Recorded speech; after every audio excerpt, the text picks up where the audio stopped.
ನಮಸ್ತೆ. ಶ್ರೀ ಪರಂಜ್ಯೋತಿ ಭಗವತಿ ಭಗವಾನರ ಪವಾಡ.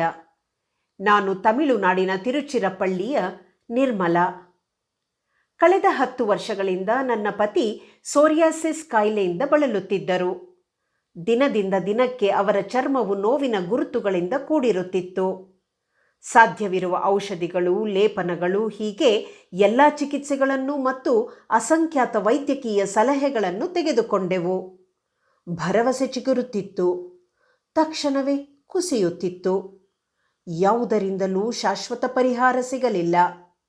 ಎಷ್ಟೋ ರಾತ್ರಿಗಳಲ್ಲಿ ನಾನು ಅವರನ್ನು ನೋಡಿ ಸಂಪೂರ್ಣ ಅಸಹಾಯಕಳಾಗುತ್ತಿದ್ದೆ. ಅದು ಕೇವಲ ಅವರ ದೈಹಿಕ ನೋವಿಗಾಗಿ ಮಾತ್ರವಲ್ಲ, ಅವರು ಅನುಭವಿಸುತ್ತಿದ್ದ ಮೂಕ ವೇದನೆಯನ್ನು ಕಂಡು ಸಂಕಟವಾಗುತ್ತಿತ್ತು. ಪ್ರಾರ್ಥಿಸಿದೆವು, ಪರಿಹಾರಕ್ಕಾಗಿ ಹುಡುಕಾಡಿದೆವು ಮತ್ತು ಕಾಯುತ್ತಿದ್ದೆವು. ಅಂತಹ ಅನಿಶ್ಚಿತತೆಯ ಸಮಯದಲ್ಲಿ ನಮಗೆ ಶ್ರೀ ಪರಂಜ್ಯೋತಿ ಭಗವತಿ ಭಗವಾನರ ಬಗ್ಗೆ ತಿಳಿಯಿತು. ಅದು ಕೇವಲ ಕಾಕತಾಳೀಯ ಎಂದು ಅನಿಸಲಿಲ್ಲ. ಜೀವನದಲ್ಲಿ ಒಂದು ಹೊಸ ಬಾಗಿಲು ತೆರೆದಂತೆ ಭಾಸವಾಯಿತು. ಅವರ ದರ್ಶನ ಪಡೆಯುವ ಸೌಭಾಗ್ಯ ಲಭಿಸಿತು. ಅಲ್ಲಿ ನಿಂತಾಗ ಅದು ಕೇವಲ ಭೇಟಿಯಾಗಿರಲಿಲ್ಲ, ಸಂಪೂರ್ಣ ಶರಣಾಗತಿಯಾಗಿತ್ತು. ಹೃದಯಾಂತರಾಳದಿಂದ ನಾವು ಪ್ರಾರ್ಥಿಸಿದೆವು. ಭಯದಿಂದಲ್ಲ, ಹತಾಶೆಯಿಂದಲ್ಲ, ಬದಲಾಗಿ ಸಂಪೂರ್ಣ ನಂಬಿಕೆಯಿಂದ ಕೂಡಿದ ಪ್ರಾರ್ಥನೆಯಾಗಿತ್ತು. ಅಸಾಧಾರಣವಾದ ಏನನ್ನೂ ಕೇಳಲಿಲ್ಲ.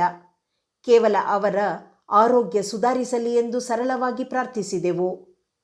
ದರ್ಶನದ ನಂತರ ಯಾವುದೋ ಒಂದು ಸೂಕ್ಷ್ಮ ಬದಲಾವಣೆ ಆರಂಭವಾಯಿತು. ಅದು ದಿಢೀರ್ ಅಥವಾ ನಾಟಕೀಯವಾಗಿರಲಿಲ್ಲ. ಬದಲಾಗಿ ನಿಧಾನವಾಗಿ, ಮೃದುವಾಗಿ ಬದಲಾವಣೆ ಶುರುವಾಯಿತು. ತುರಿಕೆ ಕಡಿಮೆಯಾಯಿತು. ಕೆಂಪು ಕಲೆಗಳು ಮರೆಯಾಗತೊಡಗಿದವು. ವರ್ಷಗಳಿಂದ ಬಳಲುತ್ತಿದ್ದ ಚರ್ಮವು ಶಾಂತವಾಗಿ ಗುಣವಾಗಲು ಆರಂಭಿಸಿತು. ವಾರದಿಂದ ವಾರಕ್ಕೆ ಸುಧಾರಣೆಯನ್ನು ಕಂಡೆವು. ತಿಂಗಳುಗಳು ಕಳೆದವು. 10 ವರ್ಷಗಳಿಂದ ತೊಂದರೆ ನೀಡುತ್ತಿದ್ದ ಆ ಕಾಯಿಲೆಯು ನಾವು ಹಿಂದೆಂದೂ ಅನುಭವಿಸದ ರೀತಿಯಲ್ಲಿ ಮಾಯವಾಗತೊಡಗಿತು. ಕಾಯಿಲೆಯ ಉಲ್ಬಣವು ಗಣನೀಯವಾಗಿ ಕಡಿಮೆಯಾಯಿತು. ಅವರ ಚರ್ಮವು ತಿಳಿಯಾಗತೊಡಗಿತು. ಈ ಚೇತರಿಕೆಯನ್ನು ಕಂಡು ವೈದ್ಯರೇ ಆಶ್ಚರ್ಯಚಕಿತರಾದರು. 10 ವರ್ಷಗಳ ಕಾಲ ನಾವು ಎಲ್ಲೆಡೆ ಪರಿಹಾರಕ್ಕಾಗಿ ಹುಡುಕಿದ್ದೆವು. ಆದರೆ ಯಾವಾಗ ಶರಣಾದೆವೋ ಆಗ ಗುಣಮುಖರಾಗುವ ಭಾಗ್ಯ ದೊರೆಯಿತು. ಇಂದು ಹಿಂದಿರುಗಿ ನೋಡಿದಾಗ ಆ ವರ್ಷಗಳನ್ನು ಕೇವಲ ನೋವಿನ ದಿನಗಳೆಂದು ಭಾವಿಸುವುದಿಲ್ಲ. ಅವು ನಮ್ಮನ್ನು ನಂಬಿಕೆ ಮತ್ತು ದೈವಿಕ ಕೃಪೆಯತ್ತ ನಡೆಸಿದ ಪ್ರಯಾಣ ಎಂದು ನಂಬುತ್ತೇನೆ. ಔಷಧಿಯಿಂದ ಪೂರ್ಣಗೊಳಿಸಲು ಸಾಧ್ಯವಾಗದಿದ್ದನ್ನು ದೈವಿಕ ಅನುಗ್ರಹವು ಪೂರೈಸಿತು.